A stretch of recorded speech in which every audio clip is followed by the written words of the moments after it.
এতিমের মাথায় হাত বুলানো তো দূরের কথা, এতিমের সম্পদও খেয়ে ফেলে অনেকে। হ্যাঁ, এরকম আছে না?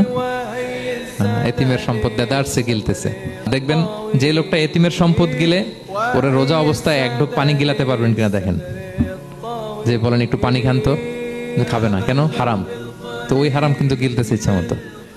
রোজা অবস্থায় এক ফোঁটা আপনি পানি গিলাতে পারবেন না এরে, কেন? হারাম। কিন্তু ওইদিকে ভাতিজার সম্পদ গিলতেছে দেদারসে। আল্লাহ বলেন এটা ভাতিজার সম্পদ না, এটা তুমি জাহান্নামের আগুন পেটে ঢুকাচ্ছ। জাহান্নামের আগুন। ইন্নাল্লাযীনা ইয়াকুলুনা আমওয়ালাল ইয়াতামা যুলমান ইন্নামা ইয়াকুলুনা ফি বুতুনিহিম নারা